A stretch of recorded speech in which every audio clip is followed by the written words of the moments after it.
গতকাল উসমান তারিকের বলে আউট হওয়ার পর ক্যামেরন গ্রিন তাকে নিয়ে মিমিক্রি করে দেখিয়েছেন সে নাকি চাকিং বল করে এবং আন্তর্জাতিক ক্রিকেটে তাকে নিষিদ্ধ করার দাবিও তুলেছেন ক্যামেরন গ্রিন।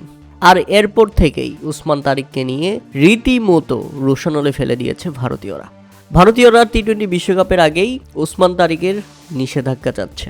ভারতীয়দের দাবি এই উসমান তারিক যেন ভারতের বিপক্ষে কোনোভাবেই খেলতে না পারে। তাহলে কি ভারতীয়রা ভয় পেয়েছে? এখন আমার কথা হচ্ছে আইসিসি বা আইনের চোখে এই বোলিং বৈধ, কেননা এর আগেও বহুবার উসমান তারিককে নিয়ে কথা উঠেছিল। নানা পরীক্ষা প্রতীক্ষা প্রতিকূল পরিবেশ পার হয়েই তিনি আন্তর্জাতিক ক্রিকেটে এই অ্যাকশনে বৈধতা পেয়েছেন।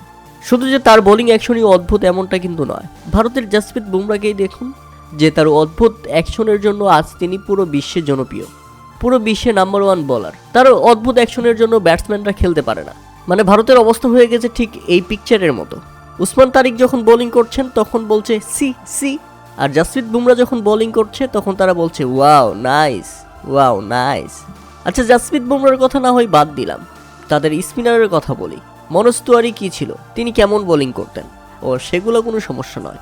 সমস্যা হচ্ছে উসমান তারিক যখন আন্তর্জাতিক ক্রিকেটে ভালো করছে, আইএল টি-20তে ভালো করে এসছে, এখন ভারতের বিপক্ষে ভালো করবে বা ভারত তাকে খেলতে পারবে না এমন একটা ভয় থেকেই ভারতীয় সমর্থকরা বা ভারতীয় কিছু ক্রিকেট বিশ্লেষকরা তাকে নিষিদ্ধ করার দাবি জানাচ্ছে। অথচ যার বোলিং আইনের চোখে বৈধ এবং এমন অ্যাকশন ক্রিকেটে স্বাভাবিক, কারণ ক্রিকেটে অদ্ভুত অ্যাকশন বা মিস্ট্রি বোলারের অভাব নেই। উসমান তারিক এমন একজন বোলার তৈরি হয়েছেন যার বল খেলতে গেলে প্রত্যেকটা মুহূর্তেই ব্যাটসম্যানকে চরম বিভ্রান্তিতে পড়তে হয়। মনে হচ্ছে নেটওয়ার্ক চলে গেছে, বল থেমে গেছে, আবার হুট করেই ডেলিভারি করেন।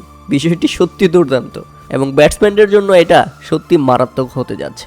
শুধু এখানেই শেষ নয়, খেলা শেষে উসমান তারিক ক্যামেরন গ্রিনকে জবাবও দিয়েছেন। নিজের ইনস্টাগ্রাম স্টোরিতে শেয়ার করেছেন একটা স্টোরি, যেখানে তিনি একটা ছবি শেয়ার করেছেন যেখানে লেখা ছিল আফটার গেটিং আউট, অর্থাৎ আউট হওয়ার পর ক্যামেরন গ্রিন ঠিক এমন ব্যবহার করছেন যে ব্যবহারটা করছেন একজন ছেলে মানুষের মতো। খেলতে না পারলে বা নাচতে না জানলে উঠান বাঁকা, এমন একটা অভিযোগ।